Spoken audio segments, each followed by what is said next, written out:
sobre ti um só cuidado, qualquer que seja,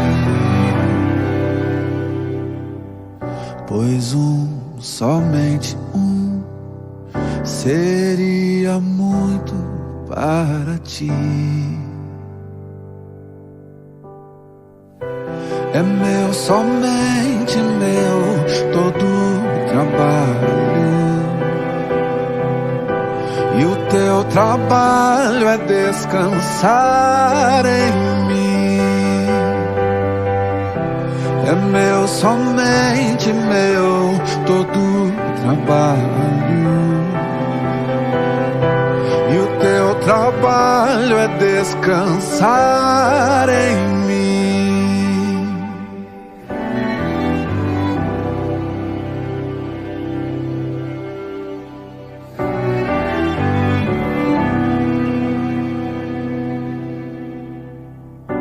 Não temas quando, enfim, tiveres que tomar decisão. Entrega tudo a mim, confia de todo o coração.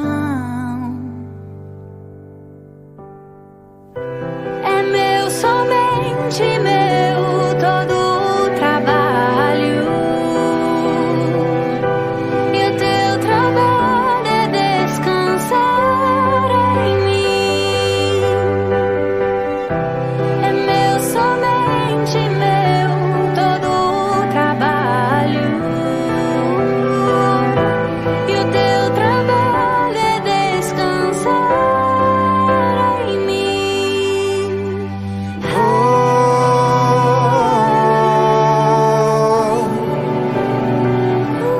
Descansar em mim. Descansa em mim.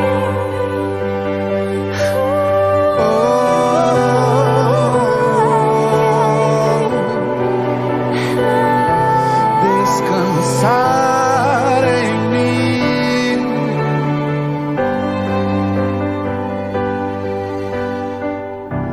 É meu, somente meu, todo o trabalho. E o teu trabalho é descansar em mim. É meu, somente meu, todo o trabalho. E o teu trabalho é descansar em mim.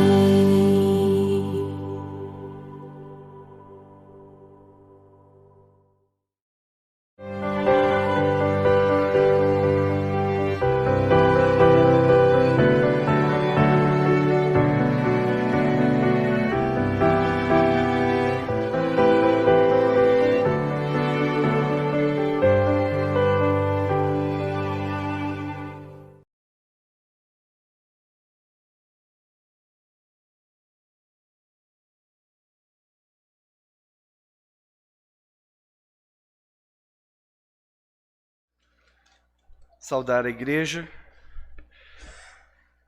e agradecer pela presença de todos. Vamos meditar na palavra do Senhor agora, no livro, de Atos.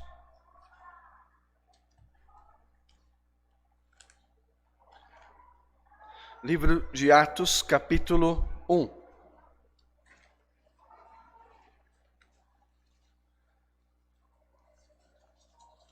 Momento oportuno em que ouvimos acerca das missões, dos desafios que a igreja enfrenta no mundo e também, conforme já havia sido informada, se Deus permitir, aos segundos domingos eu pretendo expor o livro de Atos dos Apóstolos. Um capítulo a cada domingo. Pelas minhas contas, como eu disse no começo do culto, talvez eu não chegue ao final em 2 anos.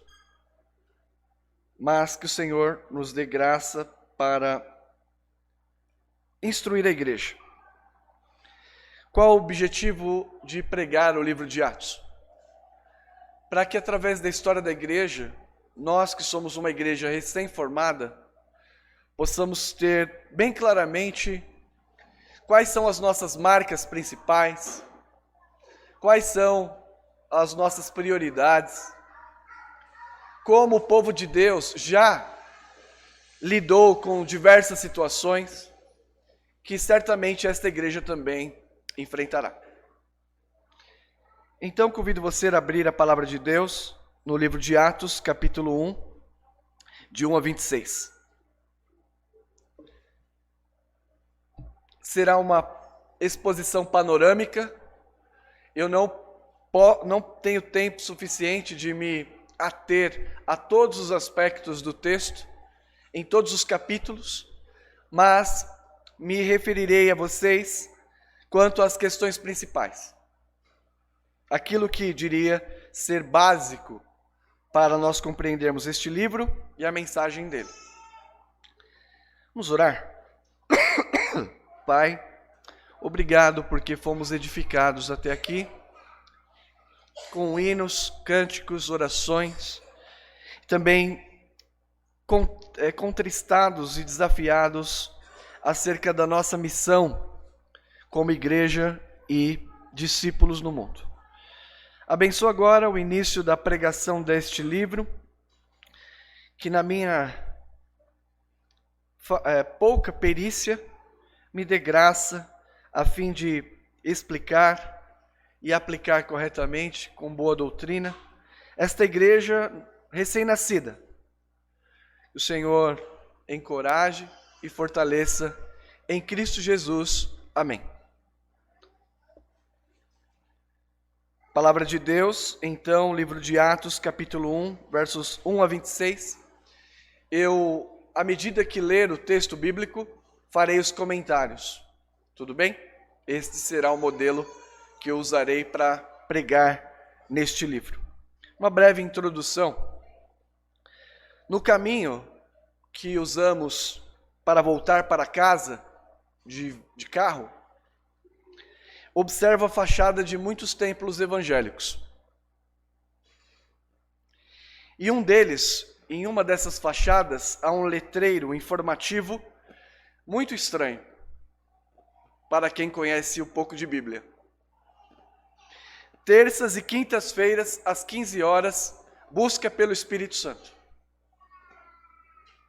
Letreiro bem grande. Terças e quintas, 15 horas, busca pelo Espírito Santo. Pela lógica, ao que parece, eles ainda não encontraram o Espírito Santo. Porque toda terça e quinta eles estão lá procurando.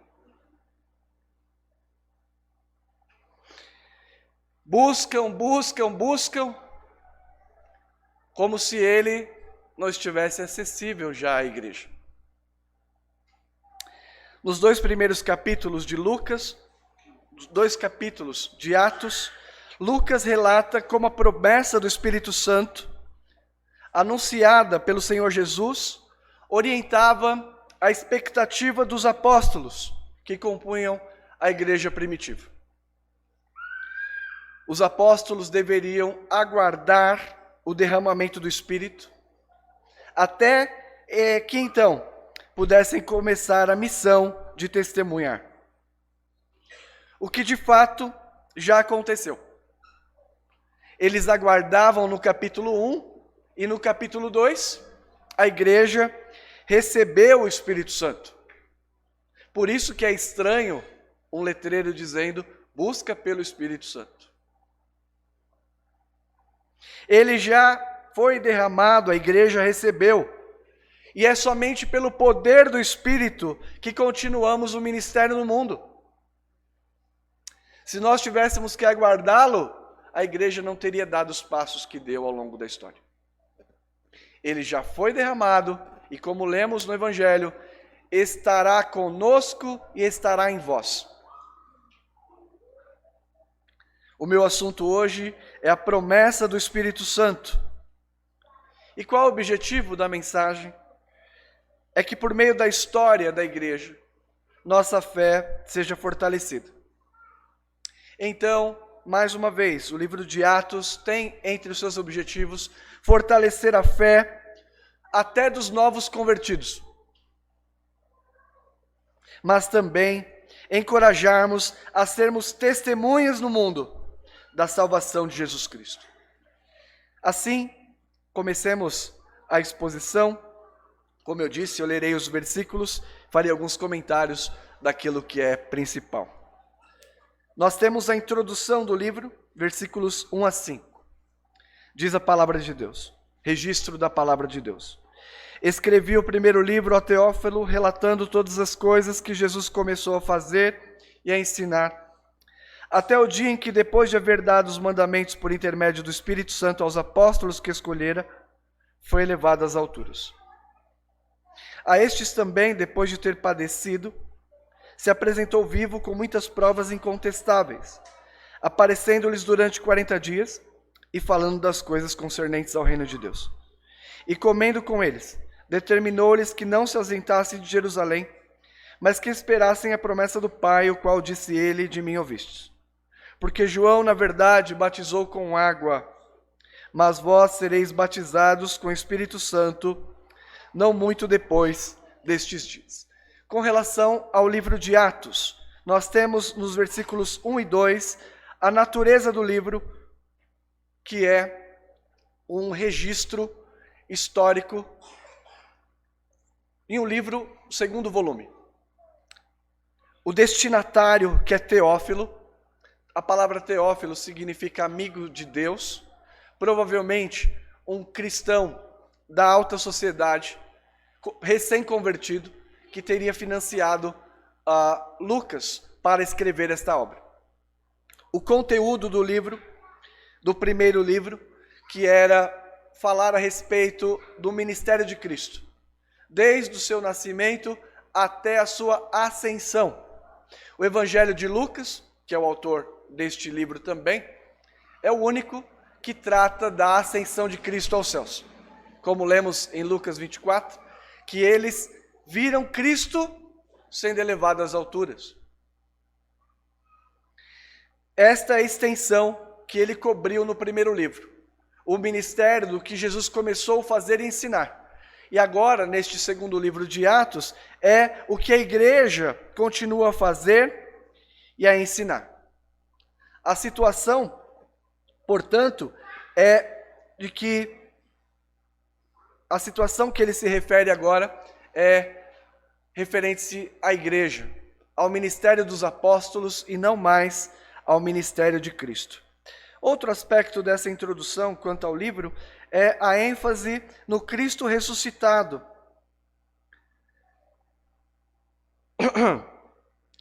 A estes, depois de ter padecido, se apresentou vivo com muitas provas incontestáveis, ensinando sobre o reino, e disse também para os discípulos aguardar a ordem para receber o batismo com o Espírito Santo. O Cristo ressuscitado é fundamental no final do livro e também no início do livro. Nós veremos que o Cristo ressuscitado é o fundamento da igreja, é o fundamento da mensagem dos apóstolos, é o motivo pelo qual eles são perseguidos pela primeira vez. Por exemplo, os saduceus, que não criam na ressurreição, são os primeiros a criticá-los e a persegui-los. Assim, Lucas está registrando que é Teófilo, o conteúdo do livro anterior, que é o ministério de Cristo, até onde ele relatou que foi a ascensão e a situação que eles vivem agora, a expectativa da chegada do Espírito Santo.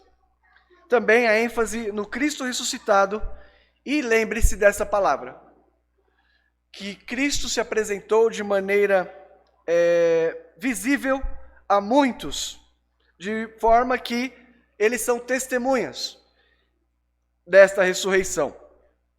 No verso, então, 5, temos a promessa, porque João, na verdade, batizou com água, mas vós sereis batizados com o Espírito Santo, não muito depois destes dias.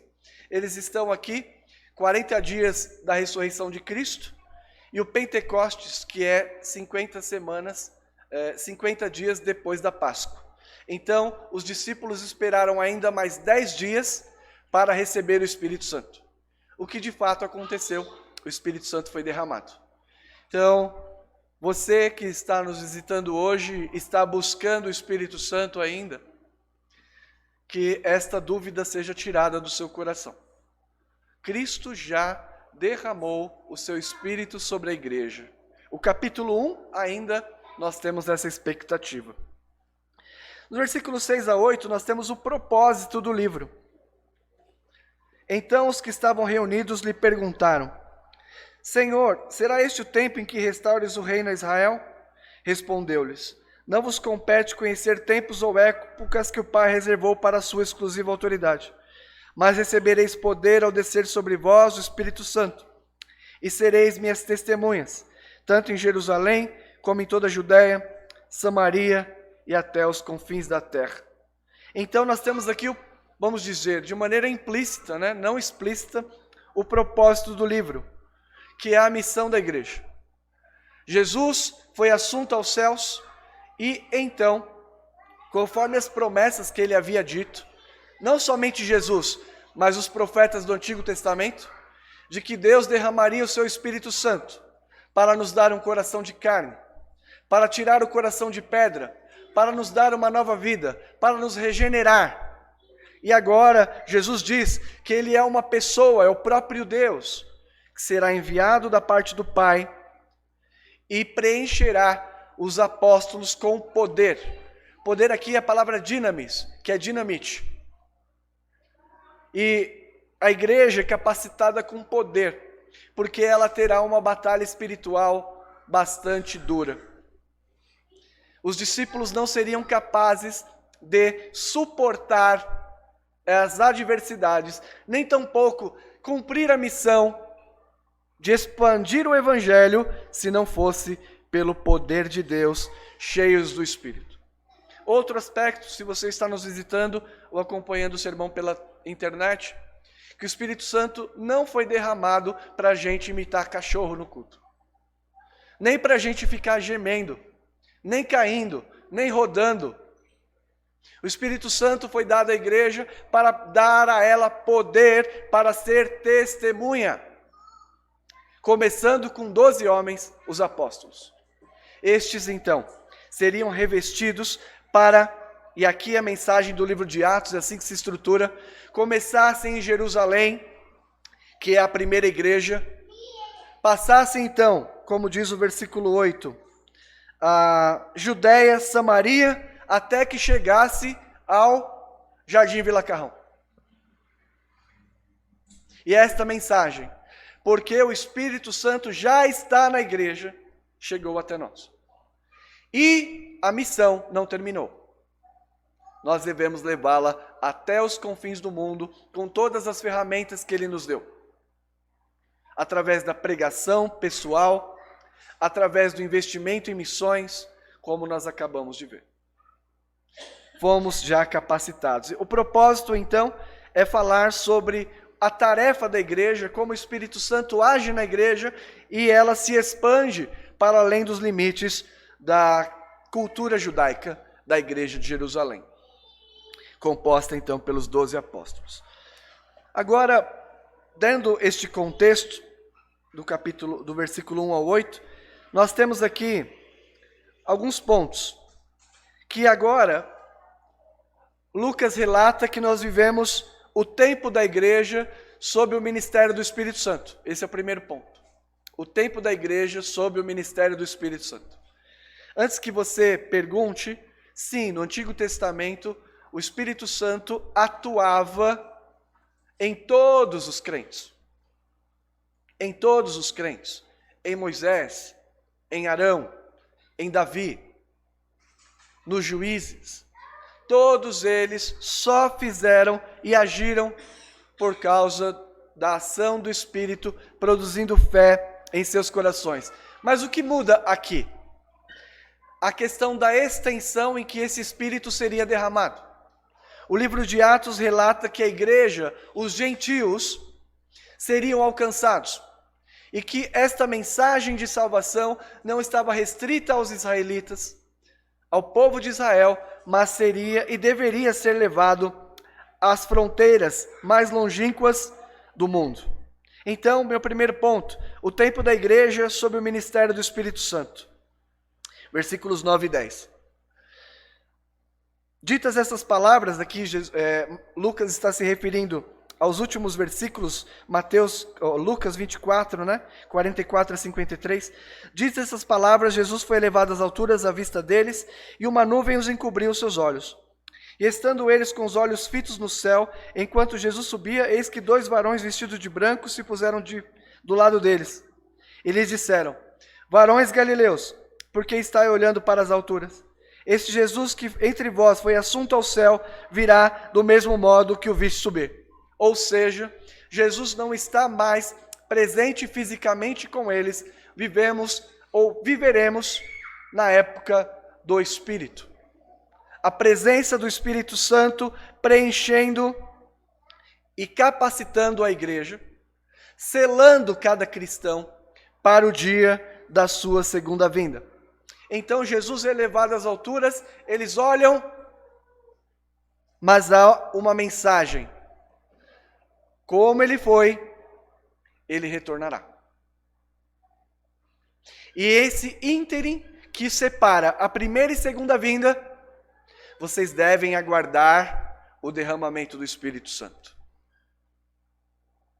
Aguardem, porque viveremos uma nova era. E nós, no Jardim Vila Carrão, 2023, dia 12,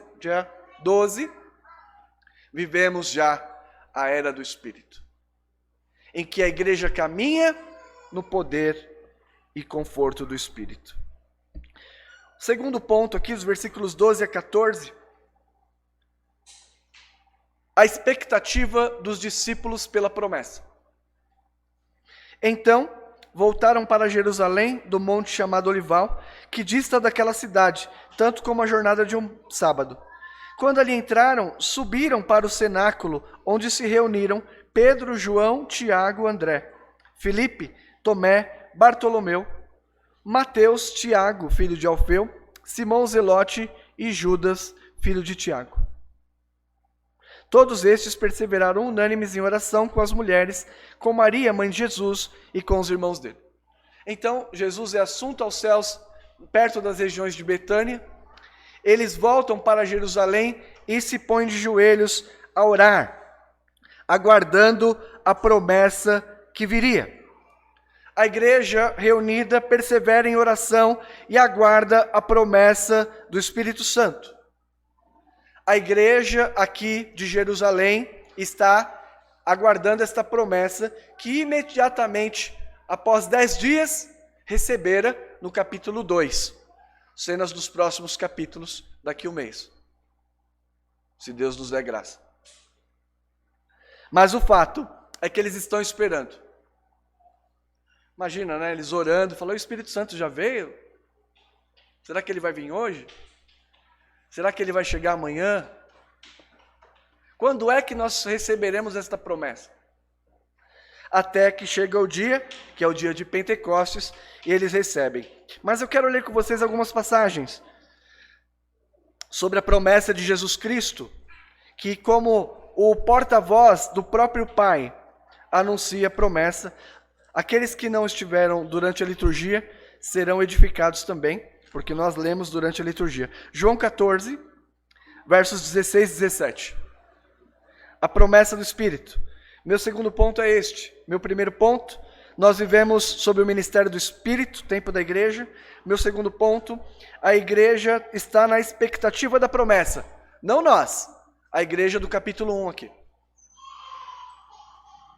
Eu rogarei ao Pai, e Ele vos dará outro Consolador, a fim de que esteja para sempre convosco. O Espírito da verdade que o mundo não pode receber, porque não o vê nem o conhece. Vós o conheceis, porque Ele habita convosco e estará em vós. Vocês devem se lembrar que Jesus, quando ressuscita, Ele sopra o Espírito sobre os seus discípulos. Mas agora ele promete um derramamento abundante. Este é o aspecto. Um derramamento abundante, extraordinário, conforme os profetas também anunciaram. Profeta Joel: eis que nos últimos dias derramarei o meu espírito sobre vós. A igreja do capítulo 1 está na expectativa do derramamento do Espírito, o Consolador. E aqui Consolador é o advogado, aquele que está nos defendendo diante do tribunal, nos confortando e consolando. Capítulo 15 de João, versos 26 e 27. Quando, porém, vier o Consolador, que eu vos enviarei da parte do Pai, o Espírito da verdade que dele procede, este dará testemunho de mim, e vós testemunhareis, porque estáis comigo desde o princípio. Ainda, capítulo 16, versos 7. Mas eu vos digo a verdade, convém que eu vá, porque se eu não for, o Consolador não virá para vós outros. Se eu, porém, for, eu vô-lo enviarei. Versículo 13. E quando vier, porém, o Espírito da verdade, ele vos guiará em toda a verdade, porque não falará por si mesmo, mas dirá tudo quanto tiver ouvido e vos anunciará as coisas que hão de vir. Esta é a expectativa de receberem o Consolador, de receberem o Espírito que conduz na verdade, de receberem o Espírito que preenche com poder para levar a cabo a missão. O Espírito que estará para sempre conosco. Atos capítulo 1, a igreja vive nessa expectativa. Hoje nós temos essa expectativa? Não. Porque a igreja atual já está em Atos capítulo 2. O Espírito já foi derramado sobre nós. Diante deste quadro, a igreja está sob o ministério do Espírito. A expectativa da igreja para a promessa. Os apóstolos, então, decidem reorganizar a igreja para continuar. Capítulo 1, versículo 15 a 20. Desculpe. 15 a 26. A igreja, então, é reorganizada, porque Judas havia se suicidado. O colégio apostólico tinha apenas 11, mas o número correto são 12. E no 12 se representa as 12 tribos de Israel. Os 12, então, significa a igreja universal. Então diz a Escritura: naqueles dias, levantando-se Pedro no meio dos irmãos, ora compunha-se a assembleia de umas 120 pessoas, e disse: irmãos, convinha que se cumprisse a Escritura que o Espírito Santo proferiu anteriormente pela boca de Davi. Então veja que o Espírito Santo já estava atuando no Antigo Testamento. Acerca de Judas, que foi guia daqueles que prenderam Jesus, porque ele era contado entre nós e teve parte neste ministério. Ora, este homem adquiriu um campo com preço de iniquidade, e precipitando-se rompeu pelo meio, e todas suas entranhas se derramaram. Isso chegou ao conhecimento de todos os habitantes de Jerusalém, de maneira que em sua própria língua esse campo era chamado de Alceudama, isso é, campo de sangue. Porque está escrito no livro dos Salmos: fique deserta a sua morada, e não haja quem nela habite, e tome outro o seu encargo. É necessário, pois, que os homens que nos acompanham todo o tempo, e que os acompanharam todo o tempo, que o Senhor Jesus andou entre nós, começando no batismo de João, até o dia em que entre nós foi elevado às alturas, um destes se torne testemunha conosco da sua ressurreição. Então propuseram 2, José, chamado Barsabás, cognominado Justo, e Matias, e orando disseram: tu, Senhor, que conheces o coração de todos, revela-nos qual destes 2 tem escolhido, para preencher a vaga neste ministério e apostolado, do qual Judas se transviou, indo para o seu próprio lugar. E lançaram sortes, vindo a sorte recair sobre Matias, sendo-lhe então votado lugar com os 11 apóstolos. Então, agora a igreja está se reorganizando.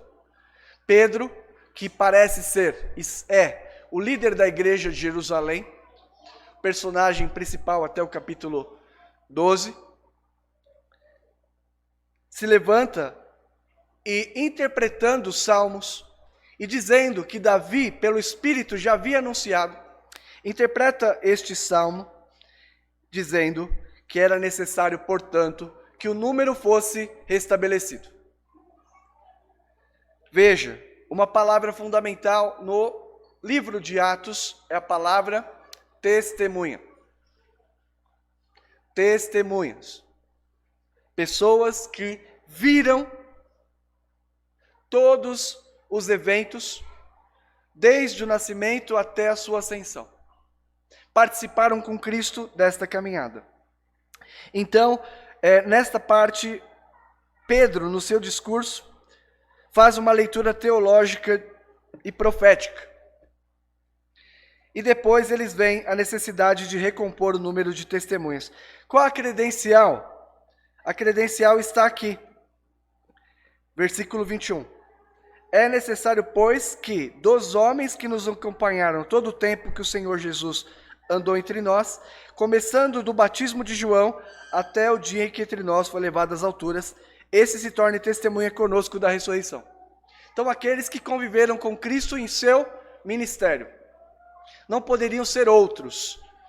O livro de Atos, como uma descrição, como uma narrativa, tem alguns princípios doutrinários que permanecem até hoje, mas como uma narrativa também tem aspectos que não permanecem até hoje. Por exemplo, nós elegemos recentemente os presbíteros e diáconos. Nós usamos aqui sortes, lançamos o Urim Tumim, que era o método do Antigo Testamento, para eleger? Não.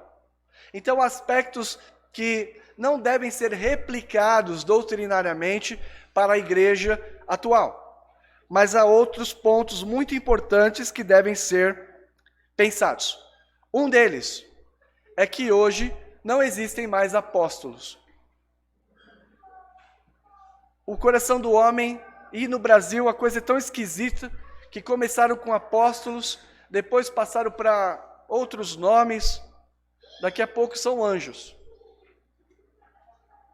O bispo do bispo de não sei o que lá, o arcebispo e o anjo. Atualmente, não há apóstolos originais. Por quê?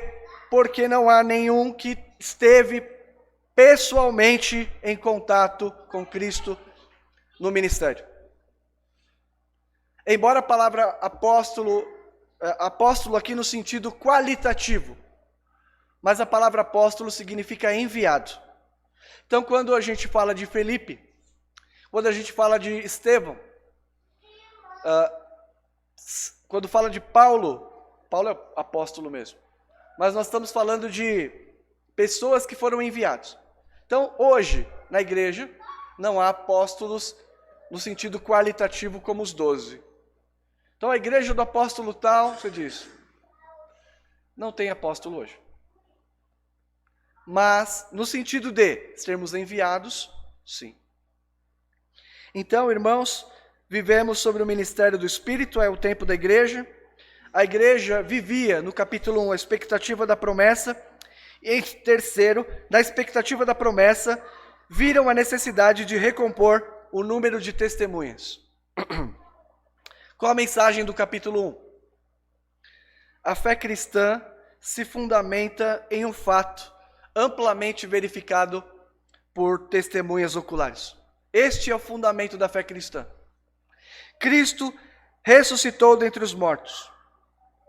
E eles viram 500 homens. Apareceu a Tiago, apareceu a Pedro, apareceu a João, apareceu as mulheres. 10 vezes nos evangelhos há uma menção à aparição de Jesus nesses 40 dias que ele ressuscitou. Era uma aparição intermitente, não foi todo dia que Jesus apareceu, mas pelo menos 10 registros. E a mensagem que a igreja recebe, a única, é esta: anunciem que o Nazareno foi morto pelas mãos dos homens, crucificado, padeceu, esteve sob o poder da morte, mas no terceiro dia ressuscitou. Levem esta mensagem ao mundo. Nenhum homem na história ressuscitou, mas ele ressuscitou. E com o poder do Espírito, vocês serão capazes de enfrentar espadas, governos, passar pela morte nesta firme esperança. Esta é a mensagem do capítulo 1. A fé cristã dada aos apóstolos é um fato, não uma doutrina. É um fato. Jesus ressuscitou e eles deveriam testemunhar. Mas ainda nesta mensagem do capítulo 1, dado que esta mensagem não pode ser assimilada naturalmente, o próprio Deus deveria derramar o Espírito Santo. Se você disser a alguém, na época, né? Você olha, aquele homem ressuscitou. Quem vai crer numa história dessa? Por mais que você desenhe. Então, o Senhor capacita a igreja com o Espírito, dizendo, olha, vocês receberão poder para poder anunciar esta ressurreição, porque o Evangelho não pode ser assimilado nem pela sangue, nem pela carne, mas é o Espírito que diz ao coração do eleito, eu estou vivo, e todo que crê em mim viverá eternamente. Deus, o Senhor, então, derramaria seu Espírito Santo, tanto para a defesa da igreja, quanto para conforto, quanto para capacitá-la no testemunho. Motivos pelos quais o Espírito Santo foi derramado. Repito, defesa da igreja, conforto, capacitação e eficácia. Se o Espírito já não tivesse sido derramado, nenhum de vocês estaria aqui. Porque somente pela persuasão do Espírito é que as pessoas vêm à fé. A igreja, então, no capítulo 1, está sendo preparada para ser equipada. 2 testemunhos. O primeiro, o testemunho do Espírito, para converter os corações, para levar arrependimento. E segundo, o testemunho dos apóstolos. Partindo aqui para as aplicações. Feio, né? Partindo aqui para as aplicações, ou aplicando a palavra de Deus. Primeiro, a igreja é composta por testemunhas. Testemunhas da ressurreição. Esse é o fundamento da missão apostólica. Esse é o fundamento da igreja. Você tem medo de pregar o Evangelho? O Evangelho é só isso. Cristo foi morto pelas mãos dos homens e ressuscitou para a nossa redenção. E todo aquele que nele crê não perece, mas tem a vida eterna. Ele morreu e ressuscitou e está vivo, e eu também viverei com ele. Pronto, evangelizou.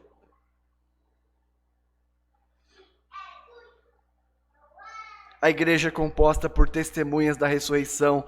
E a ressurreição é o fundamento da missão da igreja.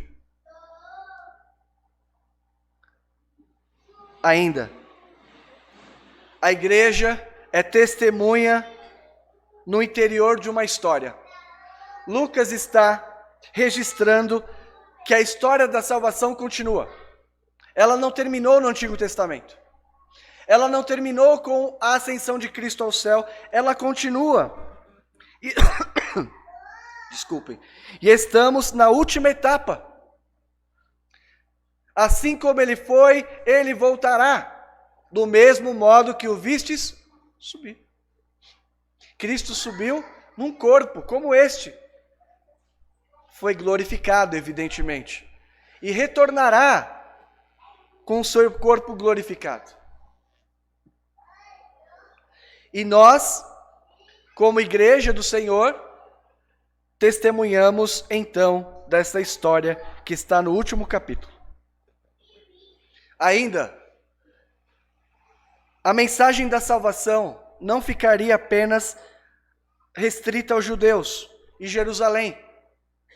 A missão da igreja alcança o mundo. Vimos aqui, Síria, Panamá, Coreia do Norte, China, Carrãozinho, lugar inóspito, Vila Alpina, Brasil. A mensagem não ficaria restrita. Não sei, acho que foi a irmã Viviane que orou sobre os bairros que estão ao redor aqui. Eu estava falando sobre isso na reunião do presbitério. de que cada igreja deveria examinar, do nosso presbitério deveria examinar quais são os bairros satélites em que não há presença do evangelho verdadeiro. E eu comecei a citar alguns.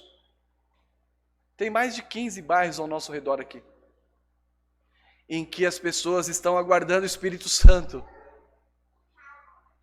É um evangelho estranho, esquisito, que nem pode ser chamado de evangelho. Como você vai lidar com isso?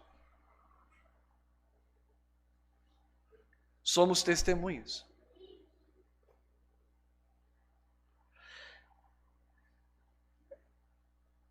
A igreja, aqui do capítulo 1, vivia na iminência de uma nova etapa, a era do Espírito Santo enviado à igreja.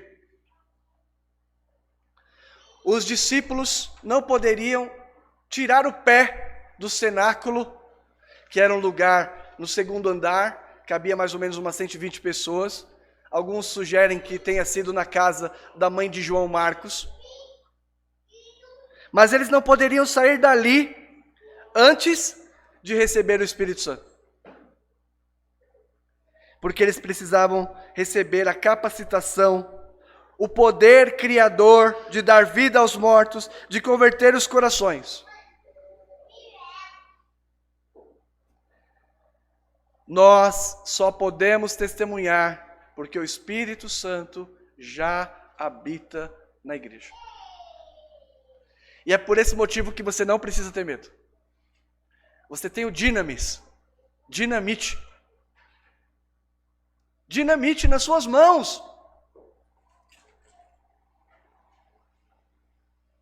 Você não precisa de mais nada. Com o Espírito, a mensagem é pregada. Que o Senhor Deus nos capacite. Vocês, eu digo vocês porque eu sou membro do presbitério. Diz que pastor não vai para o céu porque não é membro de igreja. Somos membros do presbitério. Vocês são membros desta igreja, IP Conquista. E vocês ficarão. O pastor vai. Digo, o pastor pode ir para outras igrejas. Mas vocês ficarão. Que vocês tenham bem certo essas palavras no coração para ter uma vida cristã poderosa em Deus. Não para rolar, não para mugir, fazer rosnado, fazer que nem leão, engatinhar. E vocês não precisam mais ficar esperando, não.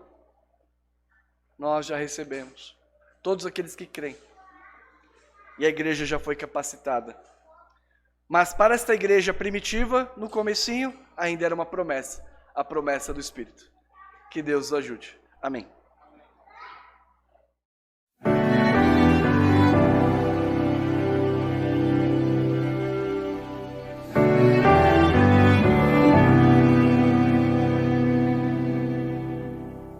Não tenha sobre ti um só cuidado, qualquer que seja,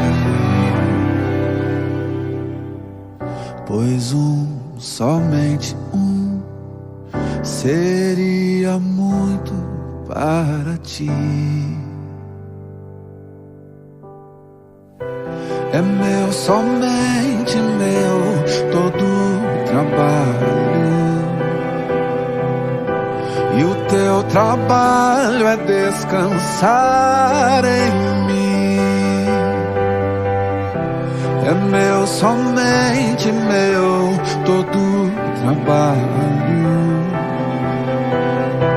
E o teu trabalho é descansar em mim.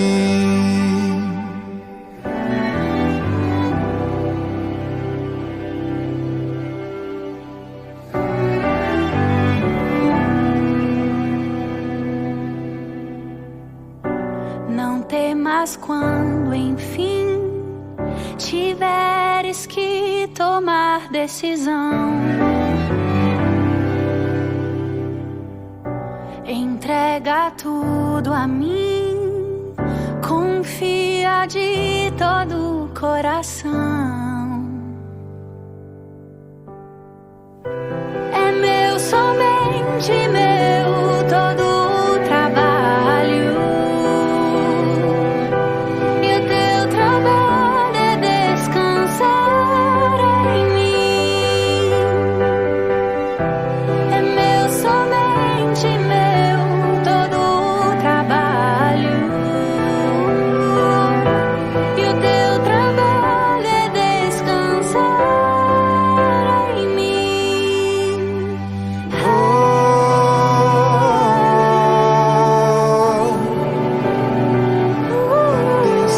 Descansar em mim. Descansa em mim.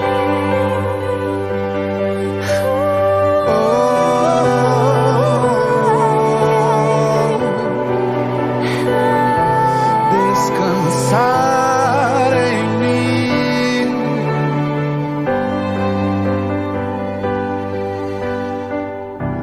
É meu, somente meu, todo o trabalho. E o teu trabalho é descansar em mim.